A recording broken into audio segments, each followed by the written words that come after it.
Assalamualaikum warahmatullahi wabarakatuh. Alhamdulillah, pemirsa apa kabarnya? Semoga Allah selalu senantiasa memberikan kita nikmat iman dan kebahagiaan untuk kita semua. Amin. Kembali lagi bersama kami berdua, saya Teguh Wisnu. Dan saya Zizi Syahab, kita kembali bertemu dalam acara Berita Islami Masa Kini.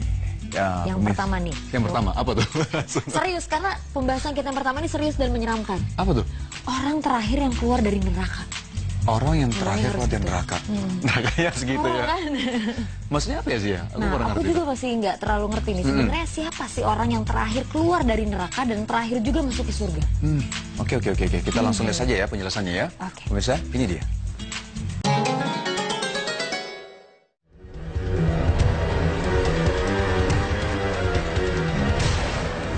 Siapakah orang terakhir yang keluar dari neraka?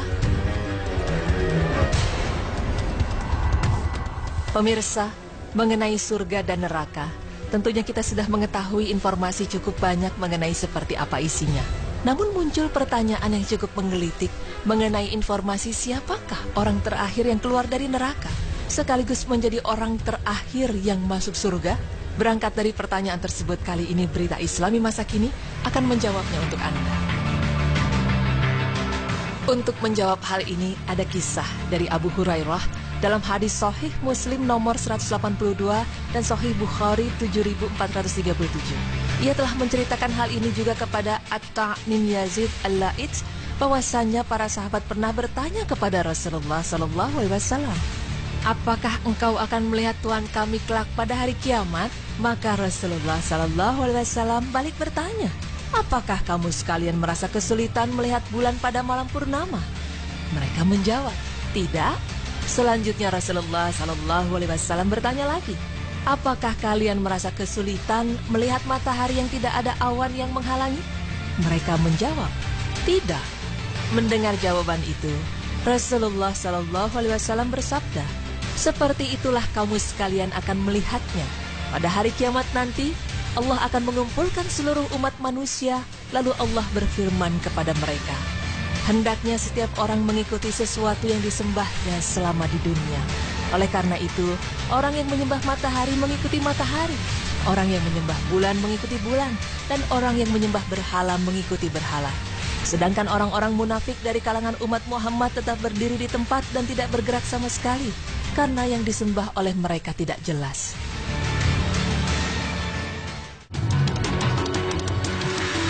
Rasulullah SAW melanjutkan kembali sabdanya. Kemudian Allah mendatangi kaum muslimin dalam wujud yang tidak dikenali oleh mereka. Seraya Allah berfirman kepada mereka, aku ini adalah Tuhanmu. Mendengar itu mereka berkata, kami berlindung kepada Allah dari bujuk rayumu, dan kami akan tetap berdiri di tempat ini sampai datang kepada kami Tuhan kami yang sebenarnya. Kemudian Allah datang kepada mereka dalam wujud yang mereka kenal, dan Allah berfirman kepada mereka, aku ini Tuhanmu yang sebenarnya. Pada saat mereka mendengarnya dan mereka merasa yakin bahwa itu Tuhannya, maka mereka berkata, engkaulah Tuhan kami yang sebenarnya. Setelah itu mereka mengikutinya. Masih dalam hadis yang sama diceritakan bahwa kemudian Allah Subhanahu wa Ta'ala menciptakan sebuah titian yang membentang di atas api neraka. Maka Rasulullah SAW dan umatnya akan menjadi umat yang pertama menyeberangi titian itu.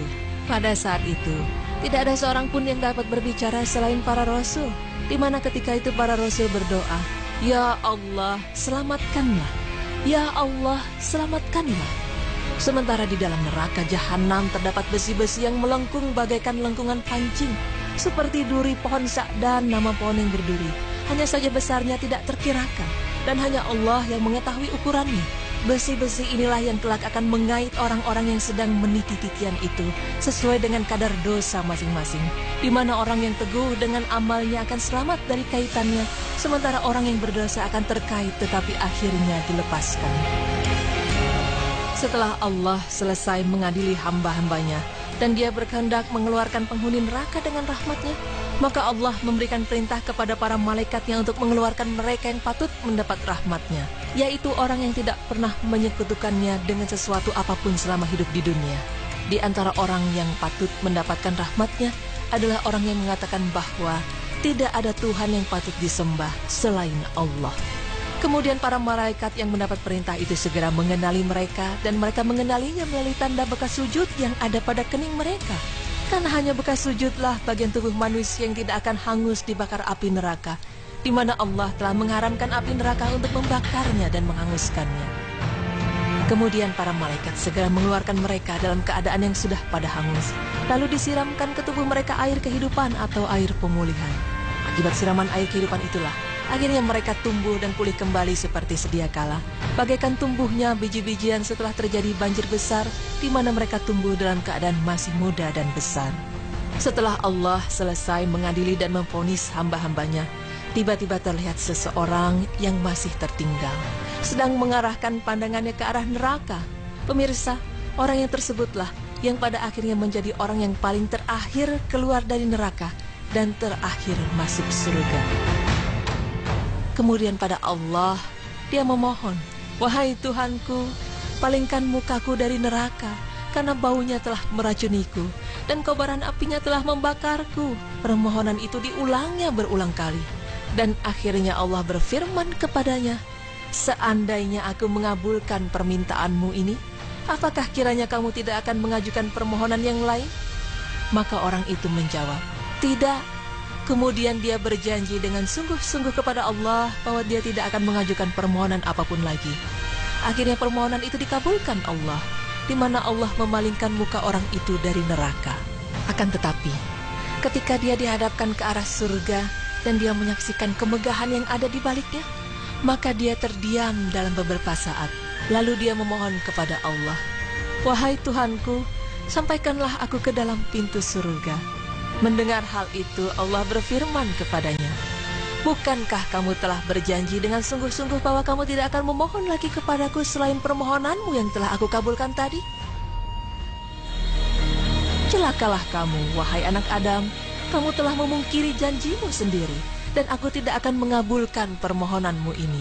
Akan tetapi, dia tetap memohon kepada Allah untuk dikabulkan permohonannya, sehingga Allah berfirman kepadanya, "Seandainya permohonanmu ini aku kabulkan, apakah kamu tidak akan memohon yang lainnya lagi kepadaku?" Orang itu menjawab, "Demi kemuliaanmu, sungguh aku tidak akan mengajukan permohonan lagi." Kemudian Allah mengabulkan permohonannya itu. Allah membawanya ke depan pintu surga. Setibanya di depan pintu surga, Allah membuka pintu surga itu lebar-lebar, sehingga orang itu melihat keindahan dan kebahagiaan yang ada di dalamnya. Menyaksikan itu, orang itu terdiam beberapa saat, lalu memohon kepada Allah, "Wahai Tuhanku, masukkanlah aku ke dalam surga." Mendengar hal itu, Allah berfirman kepadanya, "Bukankah kamu telah berjanji bahwa kamu tidak akan mengajukan permohonan lagi kepadaku setelah permohonanmu yang tadi aku kabulkan? Celaka kamu, wahai anak Adam, kamu telah memungkiri janjimu sendiri, dan aku tidak akan mengabulkan permintaanmu itu." Akan tetapi, orang itu terus-menerus memohon kepada Allah, "Wahai Tuhanku, janganlah kiranya hamba-Mu ini menjadi orang yang paling celaka." Kemudian ia mengulang-ulang permohonannya. Allah berfirman kepadanya, "Masuklah kamu ke dalam surga." Pada saat orang itu masuk ke dalam surga, Allah berfirman kepadanya, "Sekarang angankanlah segala keinginanmu." Kemudian orang itu memohon kepada Allah dengan mengajukan berbagai macam keinginannya dan mencita-citakan berbagai macam kenikmatan, sampai Allah mengingatkannya kepada berbagai kenikmatan yang tidak diketahuinya.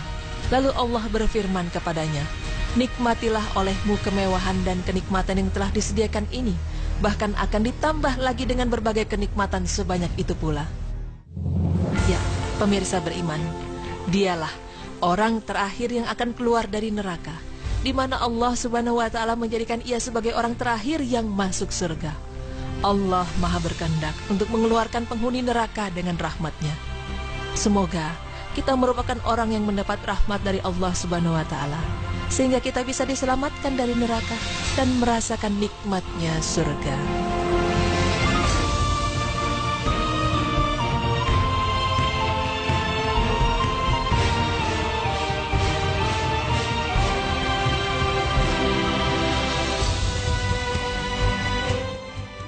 Nauzubillah min dzalik. Jangan sampai kita termasuk golongan orang-orang yang seperti itu ya, Nu. Jadi memang derajat yang paling rendah dari semua manusia yang ada di muka bumi. Iya, nauzubillah min dzalik. Jangan sampai ya. Jadi memang sebenarnya ya, kalau kita pikir-pikir untuk mendapatkan pahala dari Allah Subhanahu wa taala itu sebenarnya banyak sekali yang bisa kita lakukan, dan kita juga yang harus kita pastikan adalah kita selalu menghindari atau menjauhi semua larangan yang Allah perintahkan kepada kita. Jadi memang balik lagi, semua dari kita harus banyak bergaul kepada orang-orang yang beriman ya, yang banyak melakukan hal-hal yang baik. Itu insya Allah itu akan tertular ke kita juga. Mudah-mudahan pahala yang Allah berikan selalu mengalir kepada kita semua. Amin, insya Allah. Dan kita digolongkan manusia yang akan masuk surga nantinya. Amin, amin ya Allah. Nah, setelah ini kita akan membahas sesuatu yang lebih seru lagi, lebih informatif lagi. Tapi aku nggak mau kasih tahu apa pemirsa. Biar pemirsa tetap tunggu di situ ya. Jangan kemana-mana, tetap di Berita Islami Masa Kini.